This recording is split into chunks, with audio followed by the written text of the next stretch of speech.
والصلاة والسلام على سيد الأشرف الأنبياء والمرسلين وخاتم النبيين مولانا مصطفانا وهادينا أبي القاسم محمد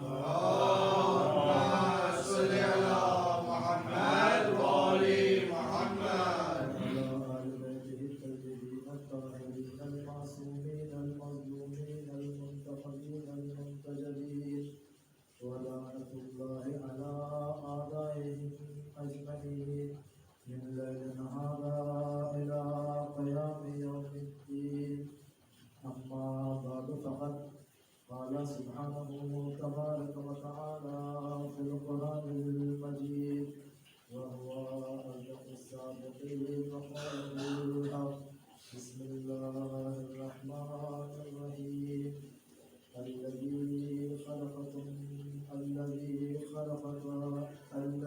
خلق الموت والحياة ليبلوكم أيكم أحسن عملا. صدق اللهم صل على محمد وآل محمد. دوستان عزیز،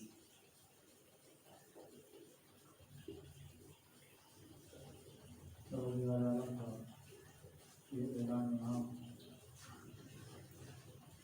کہ بے شک اللہ نے موت و حیات کو خلق کیا. وہ قادر مطلق جو موت دینے والا ہے اور حیات بخشنے والا ہے. کیوں خلق کیا موت و حیات کو؟ ایک مختصر سا نسخہ یہ بتایا اور مسئلہ حیات کو اجاگر کیا. لَيَبْلُوَكُمْ أَيُّكُمْ أَحْسَنُ عَمَلًا، تاکہ یہ دیکھا جائے کہ تم میں بہترین عمل کرنے والا کون ہے. اس طرح کی بہت ساری آیتیں ہیں کہ جس میں مسئلہ حیات کو اللہ نے قرآن میں بیان کیا ہے. اور اس آیت میں اگر ہم غور کریں تو یہ صاف واضح ہے کہ اللہ نے حیات سے پہلے لفظ موت کا استعمال کیا. یقیناً وہ قادر مطلق جس نے موت کو بھی خلق کیا اور حیات کو بھی خلق کیا. یہ ایک ایسی چیز ہے موت اور حیات کہ جو اس قادر مطلق کے دستے قدرت میں ہے. دنیا چاہے جتنی ترقی کر لے لیکن کسی نے اپنی ترقی کے انجام پر یہ نہیں کہا کہ ہم ایسی ترقی کر لیں گے کہ جس کے بعد موت نہ ہو. چاہے انسان آسمان کے سینے کو چیرتا ہوا نکل جائے، دریا میں جواہرات کو اور دریا کے تمام جواہرات کو ڈھونڈ لے، ہر اعتبار سے انسان جتنی بھی کوشش کر لے، جس میدان میں کوشش کر لے، لیکن جب یہ موت و حیات کا مسئلہ آتا ہے تو یہاں پر ہر ترقی یافتہ اپنے گھٹنے ٹیکتا ہوا نظر آتا ہے کہ سب کو موت آنی ہے. اور یہ اختیار اللہ نے اپنے دستے قدرت میں رکھا تاکہ انسان اپنی اوقات کو سمجھ سکے، تاکہ انسان یہ جان لے کہ تم چاہے جتنی بھی ترقی کر لو، نہ موت پہ تمہارا اختیار ہے نہ حیات پہ اختیار ہے.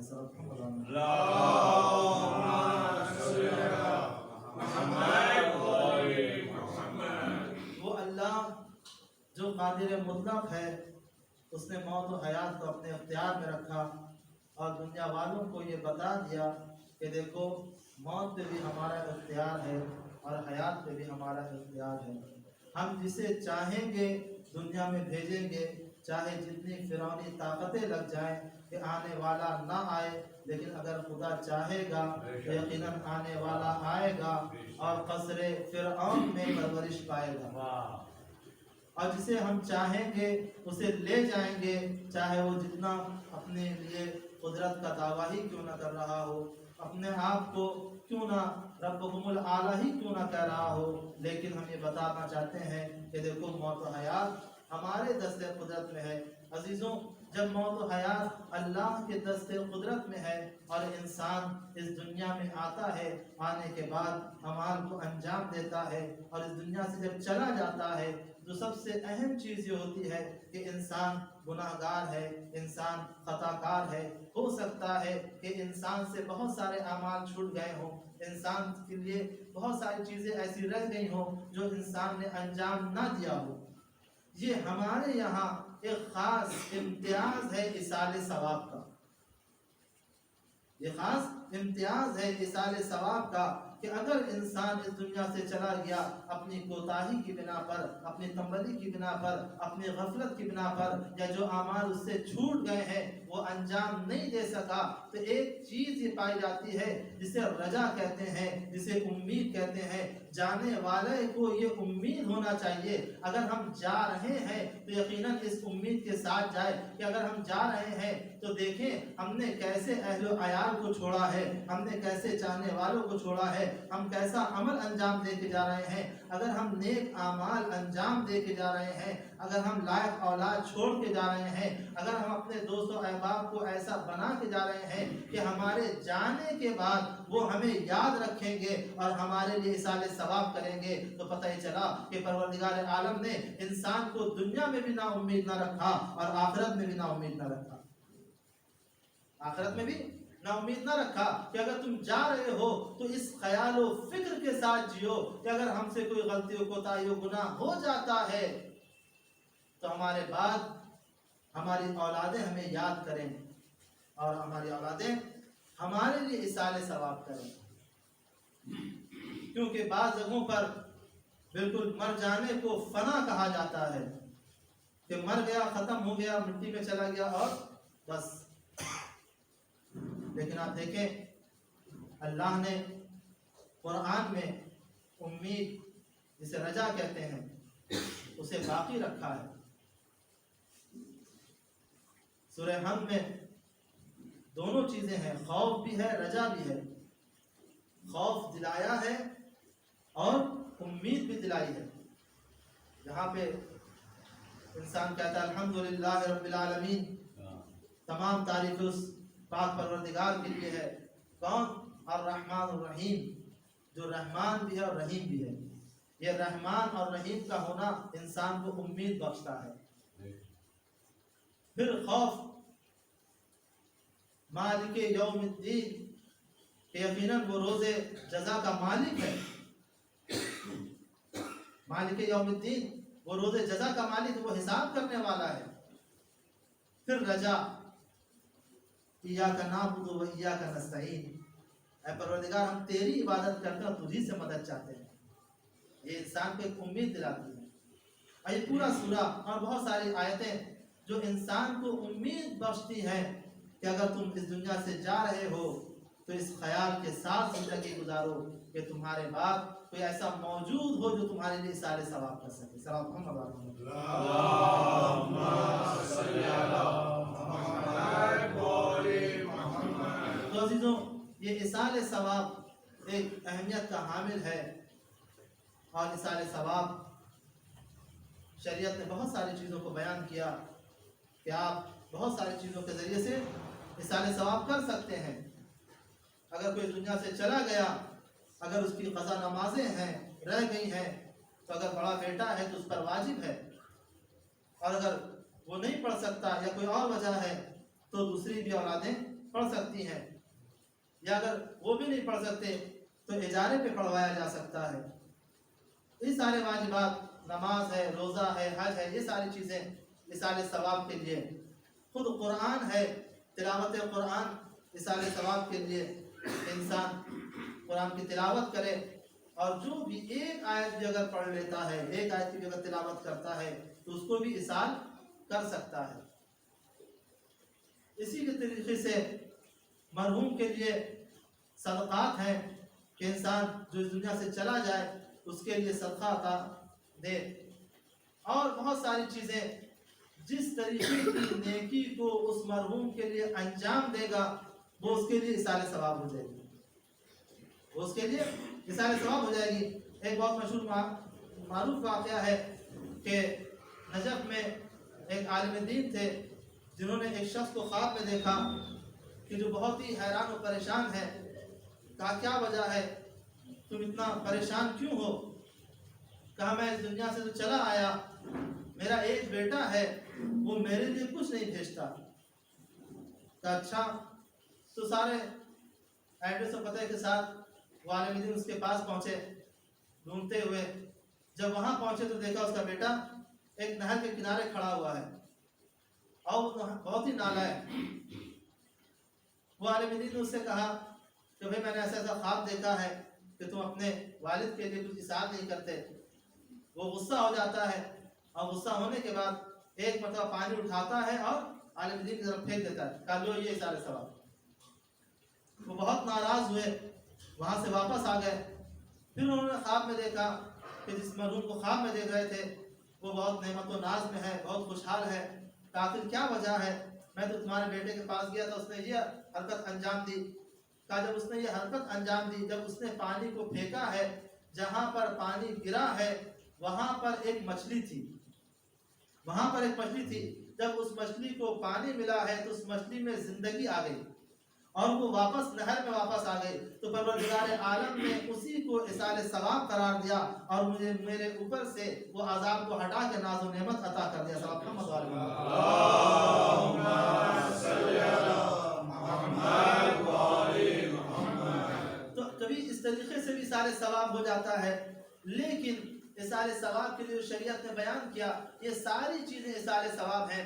قرآن کی تلاوت اصال ثواب ہے، نماز اصال ثواب ہے، قضا روزے اصال ثواب ہے، صدقات اصال ثواب ہے، قرآت کی بزم اصال ثواب ہے، اور ساری کی ساری چیزوں کے ساتھ ساتھ یہ مجلس کا برپا کرنا یہ بھی اصال ثواب ہے۔ لیکن ہم نے یہ دیکھا ہے کہ جہاں پر یہ بیان کیا گیا کہ نماز پڑھو یہ اصال ثواب ہے، روزہ رکھو یہ اصال ثواب ہے، حج پہ جاؤ یہ اصال ثواب ہے، صدقہ دو یہ اصال ثواب ہے، لیکن کہیں پر ہم نے یہ نہیں دیکھا کہ معصوم نے یہ کہا ہو کہ تم نماز پڑھو گے تو ہم تمہارے ساتھ آ کے نماز پڑھیں گے، تم صدقہ دو گے تو ہم تمہارے ساتھ آ کے صدقہ دیں گے، تم قرات کی بزم میں بیٹھو گے تو ہم تمہارے ساتھ آ کے قرات کریں گے، تم جو بھی عمل انجام دو گے ہم تمہارے ساتھ آ کے انجام دیں گے۔ لیکن یہ مجلس کا شرف ہے، یہ مجلس کی عظمت ہے کہ معصوم نے یہ فرمایا ہے کہ جب تم مجلس برپا کرو گے تو ہم آئیں گے۔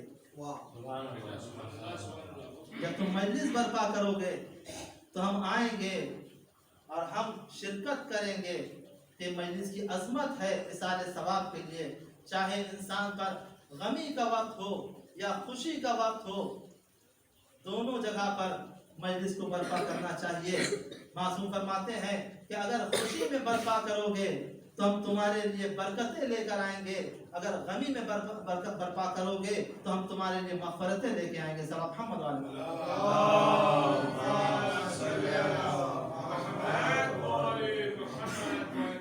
اصال کے معنی کیا ہے؟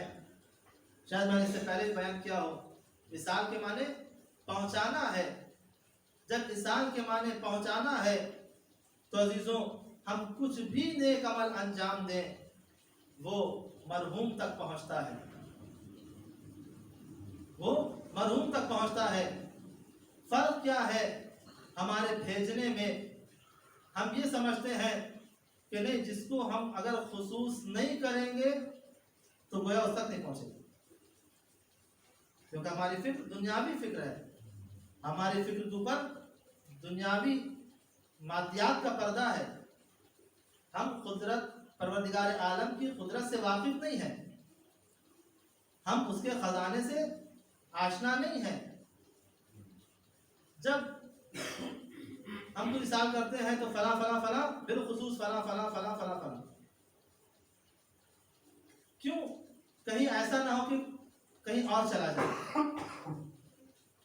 بعض چیزیں ہمارے یہاں دیکھی بھی جاتی ہیں، پائی بھی جاتی ہیں بہت ساری. میں کسی چیز کی مخالفت نہیں کر رہا ہوں، لیکن بہرحال ایک بات ہے کہ جب نظریں ہوتی ہیں، نیاز دیا جاتا ہے تو الگ الگ مرحومین کرتا ہے. ماشاء اللہ جس کے پاس جیسا ہے وہ ویسی نظر کراتا ہے. یہ فلاں کے نام پہ، یہ فلاں کے نام پہ، یہ فلاں کے نام پہ. ایسا ہوتا ہے. اسی طریقے سے کہ جب ہم سوچتے ہیں کہ اگر نہیں نام لیا تو اس تک نہیں پہنچے گا. کیوں؟ کیونکہ ہم پروردگار عالم کی رحمت کو اپنے محدود نظریات کے ذریعے سے محدود سمجھتے ہیں. کیونکہ ہم بزنس مین ہیں، ہم کاروباری ہیں، ہم اتنا ہی فائدہ سمجھتے ہیں جتنا ہم نے خرچ کیا، جتنا ہمیں فائدہ ہوا. لیکن جو لے جانے والا ہے، ہم نے جس انداز سے اسے دے دیا، اگر کہہ دیا مرحومین تو پھر مرحومین کے لیے ہے، وہ مرحومین کے لیے ہے. یہ اور بات ہے کہ دنیا میں ہم کیا کرتے ہیں، کوئی سامان بھیجتے ہیں تو اس میں اپنا ایڈریس لکھتے ہیں، وہاں کا ایڈریس لکھتے ہیں جہاں جا رہا ہے، یعنی مبدا بھی ہو، مقصد بھی ہو، فرام بھی ہو اور ٹو بھی ہو. لیکن اگر ذرا سا ایڈریس غلط ہو جائے تو پھر واپس آ جاتا ہے. ایک نقطہ یا ایک کچھ بھی ایڈریس غلط ہو جائے تو واپس آ جاتا ہے. لیکن یہاں پہ جو ہماری نیت ہوتی ہے، جب ہم ایک بسم اللہ کہہ کے اصال کرتے ہیں تو وہ اپنی منزل تک پہنچتا ہے. کیوں؟ اس لیے کہ دنیا میں جس کے حوالے ہم کرتے ہیں وہ گناہگار بھی ہے، وہ خطا کار بھی ہے. ہم نے پوسٹ مین کے حوالے کر دیا، ہم نے ڈاکیا کے حوالے کر دیا کہ یہ خط لے جاؤ، یہ فلاں سامان لے جاؤ. اکثر سامان واپس آ جاتا ہے. کیوں؟ اس میں ایڈریس صحیح نہیں تھا، اس میں فلاں چیز غلطی تھی، اس میں یہ کمی تھی. لیکن کیوں آ جاتا ہے واپس؟ اس لیے کہ ہمارے ایڈریس غلط لکھنے سے واپس آ جاتا ہے. کبھی اور بھی غلطیاں ہو جاتی ہیں اس لیے واپس آ جاتا ہے، کیونکہ یہاں خطا کار بھی ہیں، گناہ گار بھی ہیں. اس لیے لے جانے والا خطا کار ہو، گناہ گار ہو تو غلطی کر سکتا ہے، لیکن وہاں لے جانے والا کوئی خطا کار و گناہ گار نہیں ہے، وہ معصوم فرشتہ ہے جو اس کے حوالے کیا جائے گا وہ پہنچا دے گا. صلوات ہم پر اللہم صلی علی محمد و آل محمد. اور اسی کے ساتھ ساتھ ہم گزارش کرتے ہیں کہ فلاں کے لیے سورہ فاتحہ پڑھ دیا جائے، فلاں کے لیے کر دیا جائے، فلاں کے لیے وہ کر دیا جائے. کیوں؟ بہترین چیز ہے، گزارش کرنا چاہیے اور انسان کو پڑھنا چاہیے. اس کا فائدہ کیا ہے پڑھنے کا؟ پڑھنے کا فائدہ یہ ہے کہ اگر ہم اس اعتبار سے دیکھیں کہ ہم جس چیز کو خرچ کر رہے ہیں تو وہ چیز ہمارے پاس کم ہو جاتی ہے. اگر ہم نے کسی کو 10 روپیہ دے دیا، 100 روپیہ دے دیا، ہمارے پاس 100 روپیہ تھا، کسی کو 50 دے دیا تو ہمارے پاس صرف 50 بچا. اسی طریقے سے جب جو چیز ہم اپنے پاس سے کسی کو دیں گے، کسی کو عطا کریں گے، تو اس کا لازمہ یہ ہوگا کہ وہ چیز ہمارے پاس سے کم ہو گئی، وہ چیز ہمارے پاس سے کم ہو گئی. لیکن وہ پروردگار، وہ رحیم و کریم، جب کوئی انسان کسی کے لیے کوئی فاتحہ کرتا ہے یا کوئی سورہ بخشتا ہے یا کوئی تلاوت کرتا ہے یا اس کے نام پہ جو صدقہ دیتا ہے، تو وہ پروردگار جتنا ثواب اس مرحوم کو دیتا ہے اتنا ہی ثواب اس عطا کرنے والے کو دیتا ہے، اتنا ہی ثواب اس عطا کرنے والے کو دیتا ہے. کیونکہ پروردگار عالم انسان کی فطرت سے واقف ہے. ہو سکتا ہے انسان یہ سوچ لے کہ ہم اسے دے رہے ہیں تو شاید ہمارا ٹائم ویسٹ ہو رہا ہے، شاید ہماری انرجی ویسٹ ہو رہی ہے. نہیں، جتنا ثواب اسے ملے گا اتنا ہی ثواب اسے بھی ملے گا. ثواب ہم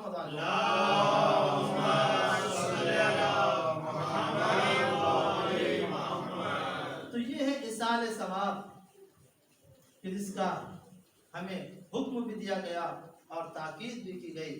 ہر اعتبار سے بالخصوص وہ اعمال کو انجام دیا جائے جو مرحوم پر واجب تھا، جو مرحوم پر واجب تھا. اگرچہ مجلسیں بہترین چیزیں ہیں، اہمیت کی حامل ہیں، لیکن اس کا مطلب یہ نہیں ہے کہ جو واجبات انہیں چھوڑ دیا جائے، انہیں انجام دیا جائے تاکہ وہ کمیاں وہاں پوری ہو سکیں. اور یہ عقیدہ ہمارے یہاں پایا جاتا ہے، کیونکہ بعض کا یہی ہے کہ جو مر گیا وہ ختم ہو گیا، اس کا اعمال، نامہ اعمال ختم ہو گیا، اب اس کو ہم نہ کچھ بھیج سکتے ہیں نہ اس سے کچھ لے سکتے ہیں. اور اسی نظریے کو اتنا بڑھایا گیا کہ انسان سے ہٹ کر رسول تک پہنچا دیا گیا کہ آپ ان سے کیوں دعا مانگتے ہیں، ان سے کیوں مدد طلب کرتے ہیں۔ بہت مشہور واقعہ ہے آیت اللہ قراتی کا کہ جب وہ مدینہ گئے اور جانے کے بعد مسجد نبی کے سامنے دعا مانگ رہے تھے تو ایک آیا اور آ کے کہنے لگا ان سے کیا مدد مانگ رہے ہو، ان سے کیوں مدد مانگ رہے ہو، یہ کیا کر سکتے ہیں۔ یہ ایک عام نظریہ ہے اور بڑھتا بھی جا رہا ہے۔ یہ تو دنیا سے چلے گئے، اگر یہ تمہاری مدد کر سکتے تو کرتے ہیں تمہاری مدد۔ تو اس نے کیا کیا کہ ان کے جیب سے پین نکالا اور زمین پہ ڈال دیا، کہا اگر یہ زندہ ہے یا تمہاری مدد کر سکتے ہیں تو کہو کہ یہ پین ہمیں واپس کر دیں، پین ہاتھ میں ہمارے اٹھا کے دے دیں۔ انہوں نے کہا ٹھیک ہے، تم خدا کو حی و قیوم جہاں مانتے ہو، کہا ہاں مانتے ہیں، تو تم اپنے خدا سے کہو کہ یہ پین ہمارے ہاتھ میں اٹھا کے دے دے، یہ پین ہمارے ہاتھ میں اٹھا کے دے دے۔ وہ خاموش ہو گیا۔ تو عزیزوں اس نظریے کو اس طریقے سے غیر منطقی طور پر اتنا بڑھایا جاتا ہے کہ انسان نہ جانے یہ سمجھتا ہے کہ جب انسان دنیا سے چلا گیا تو انسان کا رابطہ ختم ہو گیا، لیکن اللہ نے انسان کے رابطے کو ختم نہیں کیا ہے، انسان کے رابطے کو دنیا سے باقی رکھا ہے، دنیا والوں سے باقی رکھا ہے، تاکہ انسان اگر اس دنیا سے چلا بھی جائے تو یقیناً نا امید نہ ہو۔ اسی لیے روایات میں بیان کیا گیا ہے کہ جو بھی اس دنیا سے جاتا ہے وہ اپنے اعمال کا آثار چھوڑ کے جاتا ہے، اپنے اعمال کا آثار چھوڑ کے جاتا ہے، چاہے وہ اچھا عمل ہو یا برا عمل ہو، وہ کیا ہے، وہ ہے ثواب جاریہ ہے یا عذاب جاریہ ہے۔ تین کام بتائے گئے ہیں کہ دیکھو ہم اس کے اوپر ثواب جاریہ بھی عطا کرتے ہیں، ہم اس کے اوپر عذاب جاریہ بھی عطا کرتے ہیں۔ ثواب جاریہ میں کیا ہے؟ کہ ثواب جاریہ میں یہ ہے کہ اگر انسان اس دنیا سے جا رہا ہے، اگر نیک اولاد چھوڑ کے جا رہا ہے تو یہ نیک اولاد ہونے کی وجہ سے اسے ثواب جاریہ ہے، اس کے لیے ثواب جاریہ ہے کہ ایسی کتاب لکھ کے جا رہا ہے کہ جس کے ذریعے سے لوگوں کو فائدہ پہنچ رہا ہے، تو اس کے لیے مرحوم کے لیے ثواب جاریہ ہے۔ یا دنیا میں کوئی ایسا کام کر کے جا رہا ہے جس کے ذریعے سے مخلوقات پروردگار کو فائدہ پہنچ رہا ہے، تو یہ مخلوقات پروردگار کو فائدہ پہنچانے والی چیزوں کے ذریعے سے اس کے لیے ثواب جاریہ ہے۔ تو عزیزوں پروردگار عالم نے ہمیں بتا دیا کہ دیکھو اگر تم دنیا میں زندگی بسر کر رہے ہو تو اس طریقے سے زندگی بسر کرو کہ اگر تم یہاں سے چلے جاؤ تو ایسے کام انجام دے کے جاؤ، ایسے اعمال انجام دے کے جاؤ کہ تمہارے جانے کے بعد بھی تمہارے اعمال حسنہ لکھے جائیں۔ صلی اللہ محمد علیہ وسلم۔ اللهم صل على محمد وآل محمد۔ اور اسی طریقے سے عذاب جاریہ بھی ہے۔ خدا نہ خواستہ کوئی ڈانس کلب کھول کے چلا جائے، کوئی جوا خانہ کھول کے چلا جائے، یا کوئی اپنی اولاد کی صحیح سے تربیت نہ کر پائے اور تربیت میں غفلت برتے، وہ تمام چیزیں جو ادھر بیان کی گئی اسی کے جس اپوزٹ جو دیکھا جائے، اگر اس طریقے سے انسان عمل کو انجام دے رہا ہے تو یہ اپنے لیے عذاب جاریہ کا مرحلہ فراہم کر رہا ہے اور منزلیں فراہم کر رہا ہے۔ کہ جہاں عذاب جاریہ ہے، جہاں ثواب جاریہ ہے، وہاں پر عذاب جاریہ بھی ہے۔ اسی لیے اللہ نے انسان کو خلق کیا اور یہی کہا لَيَبْلُوَكُمْ، تاکہ ہم تمہیں آزمائش کریں ہم تمہاری۔ اور انسان، ہر انسان آزمائش میں ہے، ہر انسان آزمائش میں ہے۔ جب امتحان میں ہے، امتحان کی منزل میں ہے انسان، تو یقیناً کس طریقے سے امتحان دے تاکہ انسان کامیاب ہو جائے۔ کیوں انسان کو کہا گیا کہ انسان کی آزمائش؟ پوری کائنات ہے، کہیں چاند کا امتحان ہو، کبھی سورج کا امتحان ہو، کہیں پہاڑوں کا امتحان ہو، یہ چرند پرند دریا درخت، یہ ساری چیزیں کسی کا امتحان نہیں، انسان کا امتحان ہے۔ آخر اس کی کیا وجہ ہے؟ کہ ہر چیز کا ایک معنوی امتحان ہوتا ہے، اس کی کامیابی اس کی معنویت میں پوشیدہ ہوتی ہے۔ اس کی معنویت کیا ہے؟ کہ تمام چیزوں کو اللہ نے انسان کے لیے خلق کیا اور انسان کو مسخر کر دیا یعنی انسان کو تمام چیزیں انسان کے حوالے کرنی. اگر یہ نگینے ہیں انہیں تراشا جائے اور یہ صحیح سانچے میں ڈھل جائیں تو یہ ان کا امتحان یعنی کامیاب ہو. یہ مانوی ان سے کوئی حساب کتاب نہیں ہونے والا. اسی طریقے سے سونے کو اگر اس سانچے میں ڈھالا جائے اور صحیح سے اتر آئے تو وہ اپنی جگہ پر صحیح ہے، سونا صحیح ہے. یہ ہمارا سونا والا نہیں جو آنکھ بند کر کے ہوتا ہے، گولڈ جو وہ سونا ہے وہ صحیح ہے. مہندی جو ہوتی ہے جب اسے پیسا جائے اور ہاتھوں پہ سجایا جائے وہ صحیح رنگ لائے تو وہ مہندی کا امتحان. اور اسی طریقے سے ہر چیز، جانوروں کا بھی امتحان، جو مانوی امتحان وہ ایک الگ ہے، لیکن کسی سے سوال جواب نہیں ہے، نہ جمادات سے، نہ حیوانات سے، نہ تاروں سے، نہ پہاڑوں سے، نہ جنگل سے. لیکن انسان لَيَبْلُوَكُمْ، تاکہ ہم تمہیں آزما سکیں. انسانوں کو کیوں آزمایا جا رہا ہے؟ کیونکہ دوسری چیزوں میں صلاحیتوں کو بڑھانے یا گھٹانے کی، انسان کے اندر صلاحیتوں گھٹانے بڑھانے کی قوت نہیں عطا کی گئی. دوسری چیزوں میں صلاحیتوں کو گھٹانے اور بڑھانے کی قوت نہیں عطا کی گئی. انسان کے اندر صلاحیتوں کو گھٹانے اور بڑھانے کی قوت عطا کی گئی ہے. شیر، اس کا مزاج کیا ہے؟ اگر اس کے سامنے کوئی جائے گا تو اس کی فطرت ہے کہ وہ پھاڑ کے کھا جائے گا. آگ جلا دے گی. دریا میں کوئی جائے گا، اگر تیرنے کا ہنر نہ آتا ہو تو دریا ڈبا دے گا. اگر انسان کے پاس ہنر ہو تو دریا سے وہ بچ کے آ سکتا ہے. بہت سارے جانوروں میں بہت اچھی صفتیں بھی ہیں اور بہت سارے جانوروں میں بری صفتیں بھی ہیں. مثلا ہم کہتے ہیں کہ کتے میں وفا پائی جاتی ہے، لومڑی میں مکاری پائی جاتی ہے، اور اسی طریقے سے احادیث اور روایت میں بھی ان صفات کو اچھا اور برا بیان کیا گیا ہے. لیکن ان صفات جو یہ صلاحیتیں ہیں ان کے اندر یہ قوت نہیں ہے کہ اسے گھٹایا جائے یا بڑھایا جائے. انسان کے اندر پروردگار عالم نے یہ قوت عطا کی ہے کہ انسان اپنے صفات کو گھٹا بھی سکتا ہے، بڑھا بھی سکتا ہے. جتنا عمل نیک انجام دے گا اس کی اچھی صفتیں بڑھتی جائیں گی، جتنا عمل بد انجام دے گا اس کی اچھی صفتیں گھٹتی جائیں گی. اگر عمل نیک انجام دے گا تو یقیناً انسان فرشتوں سے بالا منزل تک پہنچ سکتا ہے، اور اگر انسان عمل بد انجام دے گا تو یہی کہا قرآن نے کہ وہ جانوروں سے بھی زیادہ بدتر ہے. صلی محمد علیہ وسلم.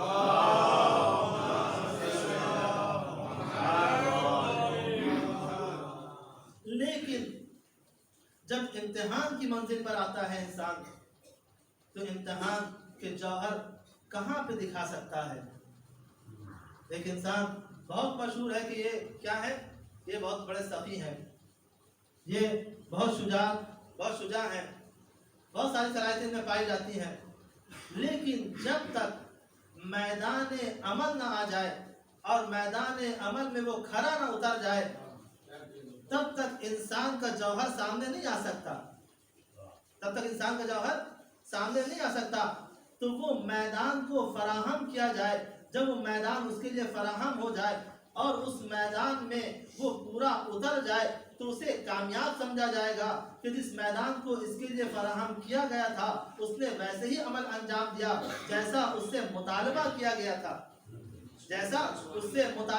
گیا تھا. اگر میدان جنگ ہو وہاں پہ کوئی ثبات قدمی دکھلائے تو یقیناً اسے شجاع بھی کہا جائے گا، اسے بہادر بھی کہا جائے گا، اسے جنگجو بھی کہا جائے گا. لیکن اگر میدان عمل ہو اور انسان پہاڑوں پہ بھاگتا ہوا نظر آئے کیا کہنا، واہ، تو وہاں پہ اسے شجاع بہادر نہیں کہا جائے گا لاکھ انسان کے پاس پیسہ ہو، لاکھ دولت ہو، لیکن اگر کوئی سائل در پہ آ جائے اور انسان اپنے پیسے و دولت کو چھپا لے، لاکھ سخی کہلا رہا ہو، لیکن اگر کوئی عطا نہ کرے تو اسے سخی اور غنی نہیں کہا جا سکتا۔ لیکن کہاں کہا جائے گا کہ جب انسان فاقر سے بھی ہو اور اس کے سامنے کوئی سائل آ جائے، ایک دن آئے تو اسے دے دیا جائے، دوسرے دن آئے تو اسے دے دیا جائے، اور ایسا عطا کیا جائے کہ قرآن بھی اس کا قصیدہ پڑھتا ہوا نظر آئے۔ صلی محمد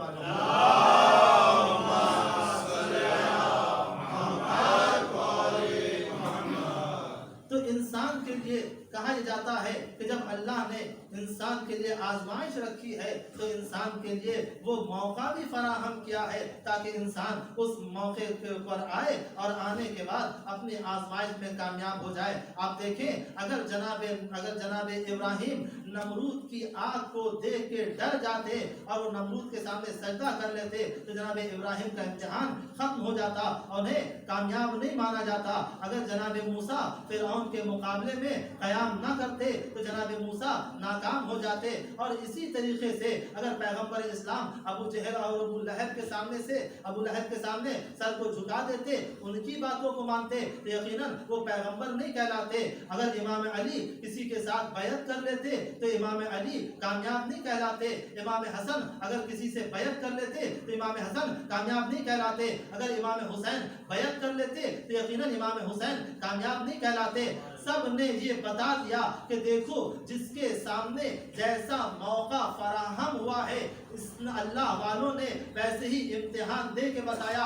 اگر جناب ابراہیم کے سامنے آگ کو بھڑکایا گیا تو جناب ابراہیم ڈرے نہیں، ثبات قدم ویسے رہا، اور جبریل نے آ کے یہی کہا کہ حل لک من حاجہ، کیا تمہیں کوئی حاجت ہے، کیا تم مجھ سے کوئی مدد چاہتے ہو؟ تو جناب ابراہیم نے بتایا کہ دیکھو مجھے جس سے حاجت ہے وہ مجھے میری حاجتوں کو خوب جانتا ہے۔ تو عزیزوں یہاں پہ کسی ذاکر نے یا کسی عالم نے بہترین بات کہی ہے کہ جناب ابراہیم کو جب منجنیق میں اتنا گھمایا گیا اور گھمانے کے بعد آگ میں پھینکا گیا، جب جناب ابراہیم اتنا چکر کاٹنے کے بعد جا رہے تھے آگ پر، وہاں پر جب جناب جبریل نے سوال کیا تو جناب ابراہیم نے ایسا جواب دیا تو پتہ ہی چلا کہ انسان کو اگر گھما دیا جائے، ابراہیم کو گھما دیا گیا، لیکن جہاں پر جناب ابراہیم کو گھمایا گیا وہاں پر جناب ابراہیم کے حواس ساختہ تھے، حواس باختہ نہیں تھے، ان کے سر میں چکر نہیں آیا تھا، ان کا سر نہیں گھوما تھا۔ تو عزیزوں جب جناب ابراہیم کے ایسی حالات میں حواس ساختہ ہو اور جو جناب ابراہیم کے حواس ساختہ ہو اور منجنیق کا چکر کوئی ان کے دماغ پر اثر نہیں کر سکتا تو بغاہ کا اثر پیغمبر کے دماغ پہ کیا اثر کر سکتا ہے؟ سلام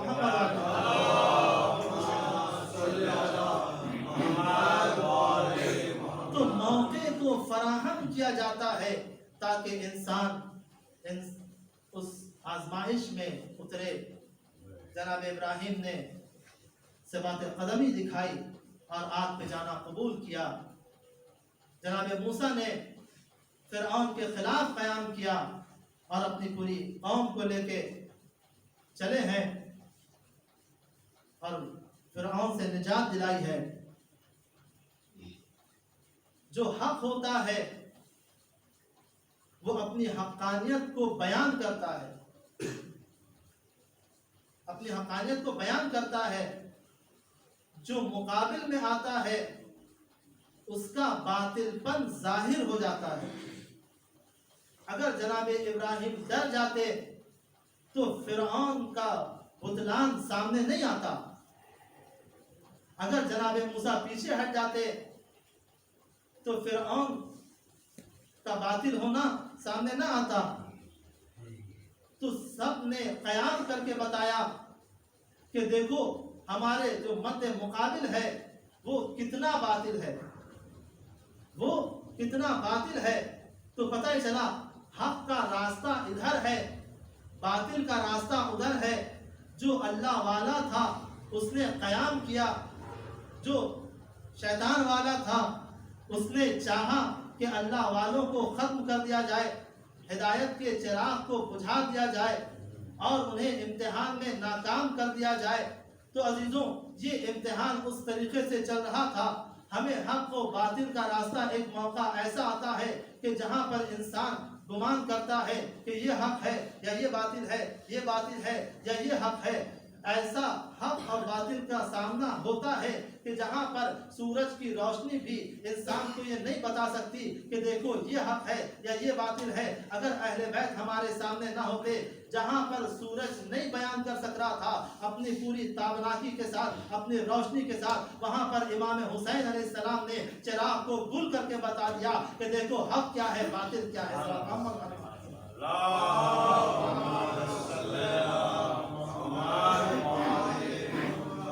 تو آزمائش ہر انسان کے لیے ہے، اور ہر انسان مرد آزمائش پر ہے کہ جیسا بھی وہ عمل انجام دے گا ویسے ہی اسے صلہ ملے گا اور ویسے ہی اس کو کامیابی حاصل ہوگی۔ لَيَبْلُوَكُمْ أَيُّكُمْ أَحْسَنُ عَمَلًا، تاکہ تمہیں آزمائیں۔ ہر جگہ انسان آزمائش کی منزل پر ہے۔ حق و باطل، جب امام حسین علیہ السلام نے چراغ کو گل کیا تو دنیا والوں کے سامنے حق و باطل ظاہر ہو گیا۔ اسی لیے پیغمبر اسلام نے کہا تھا حسین منی و انا من الحسین، میں حسین سے ہوں، حسین مجھ سے ہے۔ کہ جو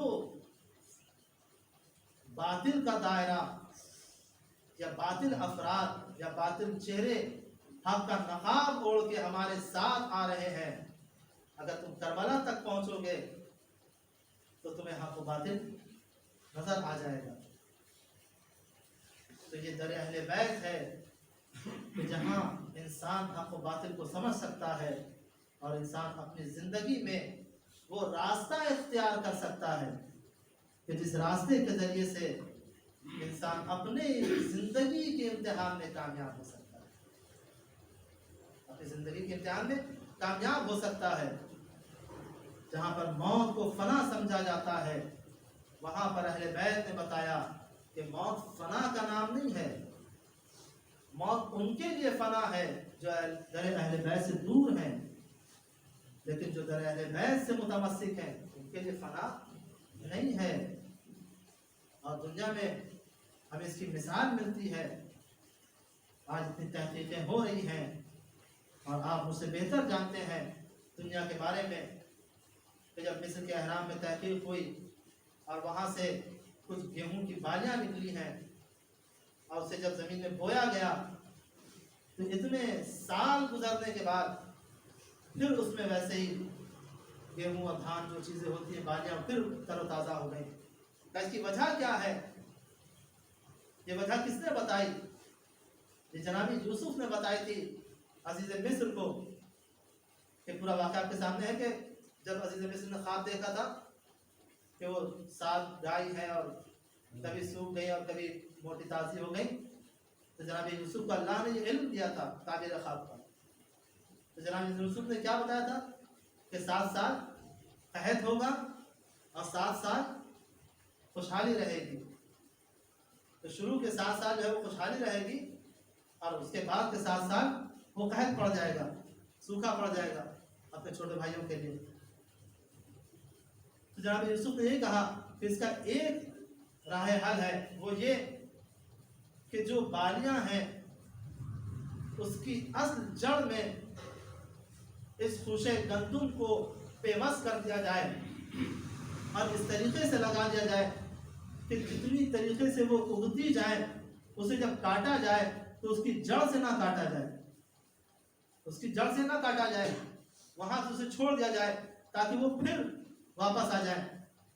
اسی طریقے کو آزمایا گیا اور دانے کو اس کے اصل میں رکھا گیا اور جڑ سے نہیں الگ کیا گیا، تو یہ اسی طریقے سے فصلیں ہوتی رہی۔ اور جب اتنے سالوں کے بعد تحقیق ہوئی اور اسے لگایا گیا تو پھر ویسی تر و تازہ ہو گئی۔ تو عزیزوں، یہاں سے ہمیں سبق ملتا ہے کہ جو بھی اپنی اصل سے ملا ہوتا ہے اسے فنا نہیں آتی ہے، وہ فنا نہیں ہو سکتا۔ ہمیں روایات نے، حدیث نے یہی کہا، من مات علی حب آل محمد مات شہیدا، جو محبت اہل بیت میں مر جائے وہ مرتا نہیں بلکہ وہ شہید ہوتا ہے۔ اور قرآن نے یہ اعلان کر دیا کہ دیکھو جو شہید ہوتا ہے اسے ہرگز مردہ نہ کہو، زندہ ہوتا ہے۔ صلی محمد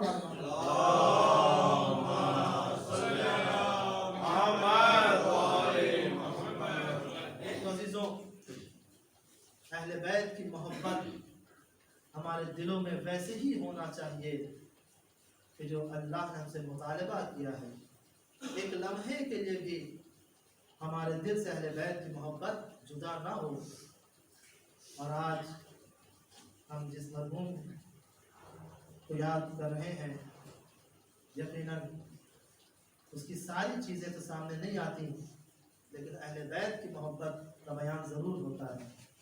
تو اس نے اپنی زندگی میں بہترین اعمال انجام دیے، اور یہی ایسے اعمال جس کو روایت کے روح سے دیکھا جائے کہ اللہ اس پر رحم کرتا ہے جو ہماری تعلیمات کو نشر کرتا ہے، ہماری تعلیمات کو نشر کرتا ہے۔ جانے والا اس دنیا سے چلا گیا لیکن لوگ اسے یاد کر رہے ہیں، کیونکہ انہوں نے کہیں مدرسے قائم کیے، بچوں کو اسکولوں میں داخلہ دلایا، ان کی مدد کی، بہت سارے سادات کی مدد کرتے تھے، نماز کو قائم کرنا، یہ ساری چیزیں ان کے صفات حسنہ میں بیان کی جاتی ہیں، جنہوں نے بہت سارے کام کیے۔ اور یقیناً جو افراد ان سے نزدیک ہیں، نزدیک رہے ہیں، وہ مجھ سے کہیں بھی زیادہ بہتر جانتے ہیں۔ لیکن ہمیں ایک چیز نظر آتی ہے کہ جو مولا کا چاہنے والا تھا وہ اس کے در پہ گیا، اور اس کے در پہ اسے ایسا سکون ملا تو اس نے اپنی آنکھیں وہیں بند کر لی، اس نے اپنی آنکھیں وہیں بند کر لی۔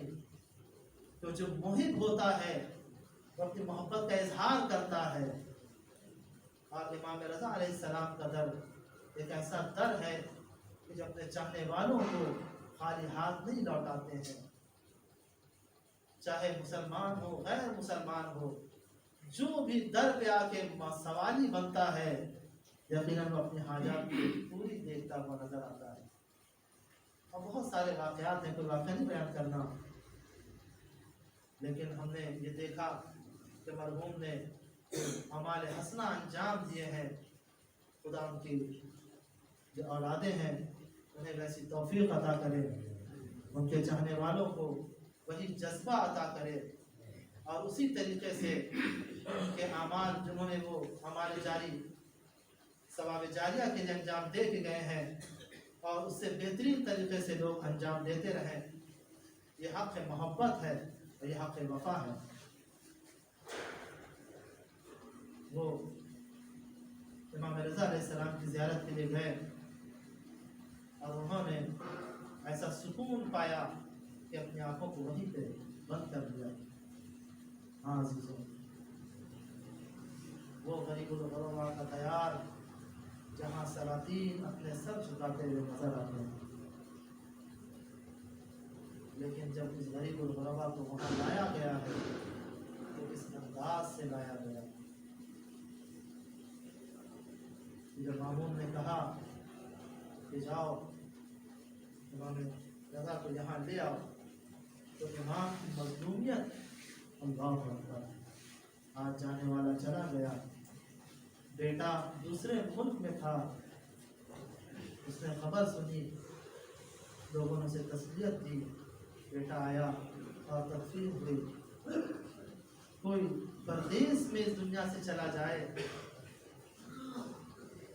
جس نے بھی خبر سنی کہ کوئی مولا کا چاہنے والا اس دنیا سے چلا گیا، نہ کوئی جانتا تھا نہ کوئی پہچانتا تھا، ایک محبت کا رابطہ تھا کہ وہ فوراً سن کے چلا آیا کہ اس کی نماز جنازہ کب ہوگی، اس کی تدفین کب ہوگی، تشریح کب ہوگی، کہاں سے کہاں تک تشریح ہوگی، تاکہ ہم سارے ارکان میں شہید ہو جائیں۔ اللہ اکبر، اتنا خوش نصیب ہے جانے والا۔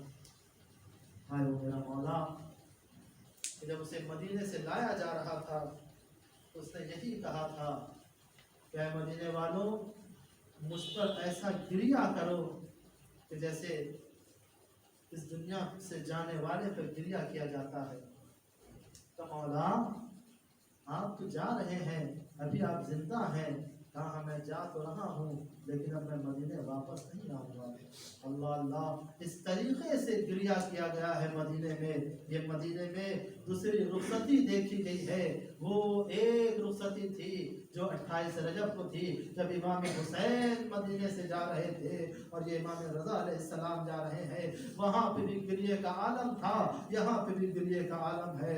ہاں عزیزوں، امام آئے ہیں اور ایسی غربت کی زندگی گزاری ہے، ایسا ظلم ہوا ہے امام پر کہ امام نے اپنے ظلم کو بیان کرنے کے لیے اپنی بہن معصومہ قم کو بلایا تھا، تاکہ امام بتانا چاہتے ہیں کہ دیکھو جس طریقے سے امام حسین اپنی بہن کو ساتھ لے گئے تھے، اور اپنی بہن کو ساتھ لے جانے کے بعد جناب زینب نے جو ظلم ہوئے امام حسین پر، جو مقصد امام حسین تھا، اسے کربلا تک پہنچایا تاکہ معصومہ قم آ جائیں اور ہم انہیں بتائیں کہ ہمارے اوپر کیا کیا ظلم ہوا ہے۔ اللہ اکبر، آج امام کا وہاں پہ روضہ ہے، زائرین جاتے ہیں، اپنی حاجتوں کو لے کے جاتے ہیں، اپنی مرادیں لے کے جاتے ہیں۔ ایک وقت ہوا آتا ہے کہ جب امام وہاں پہنچے اور امام گریہ کر رہے ہیں تو کسی صحابی نے دیکھا کہ امام گریہ کر رہے ہیں، کہتا ہے مولا میں خوشخبری آپ کے لیے لایا ہوں۔ کہا کیا خوشخبری ہے؟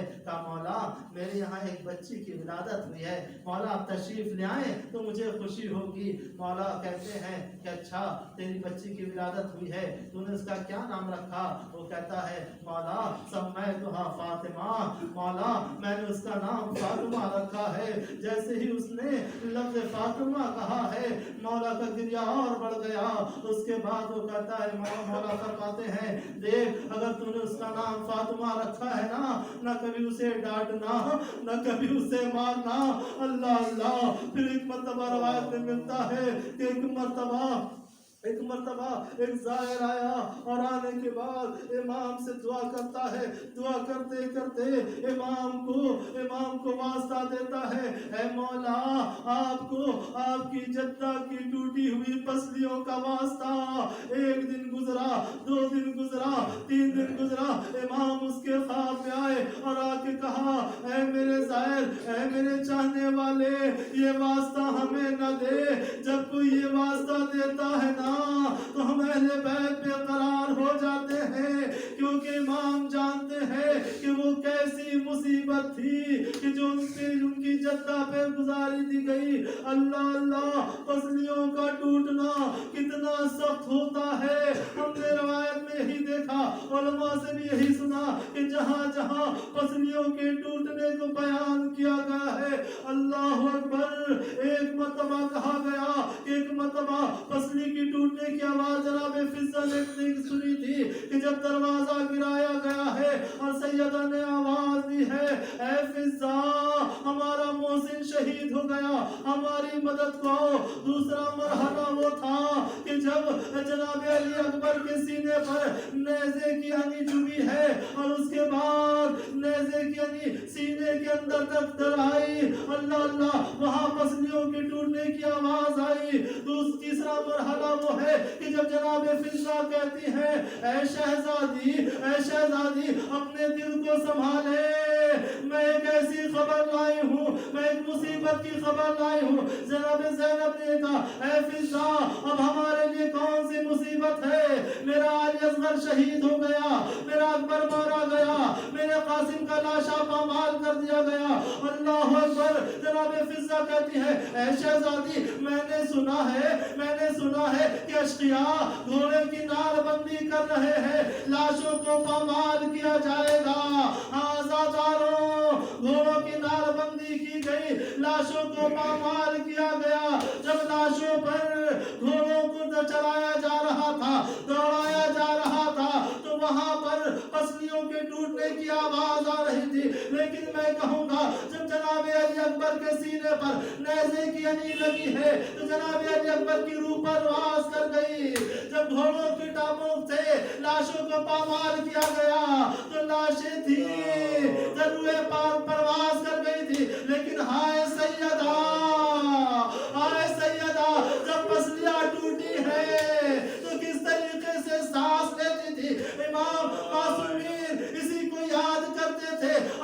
کیا کرتے تھے کہ ہائے جدہ اس پر ایسی مصیبتیں نازل ہوئی، اس پر ایسی مصیبتیں پڑی. اللہ اللہ جب اس زائد نے یہ واسطہ دیا ہے تو امام نے اسے منع کیا. دیکھ جب کوئی یہ واسطہ دیتا ہے تو ہم اہل بیت مضطرب ہو جاتے ہیں. میں کہوں گا اے مولا آپ نے سنا ہے، یقیناً اپنی مانوی نگاہوں سے آپ نے دیکھا ہوگا تو آج سب پریشان ہو جاتے ہیں. چاہنے والوں کی آنکھوں میں آنسو نہیں رک پاتے، دل بے قرار ہو جاتا ہے کہ ہائے شہزادی پر کون سی مصیبت پڑ گئی. اللہ اللہ شہزادی پر کیسا ظلم ڈھایا گیا. لیکن میں کہوں گا ہائے امام حسن، ہائے امام حسین، مدینے کی وہ گلیاں ہیں شہزادی کے رخسار پر شفیع کا تماشا ہے. مدینے کا وہ گھر ہے جہاں پر دروازہ جلایا جا رہا ہے، بچے دیکھ رہے ہیں، گریا کر رہے ہیں.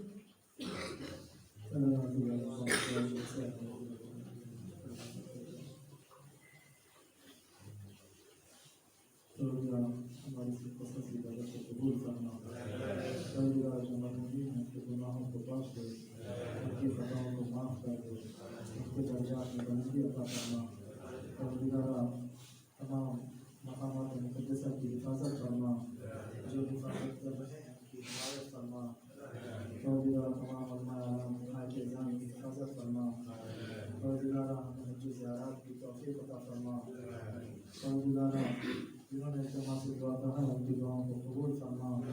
پروردگارا جو مریض ہیں بالخصوص حاضرین کے قدر جو مریض ہیں جنہوں نے اجتماع سے دعا کہا اور سفارش شفا کیا ہے، ان تمام مریضوں کو شفا کاملہ عطا فرما. پروردگارا ہمارے امام کی ظہور میں تعجیل فرما، ہمیں ان کے روان احسان شمار فرما. آپ گزارش ہے کہ متاثر رحم متاثر اخلاص کی بات فرما کر تمام مرحوم مرحومات مرحوم مسعود شبیر علی ابن اکبر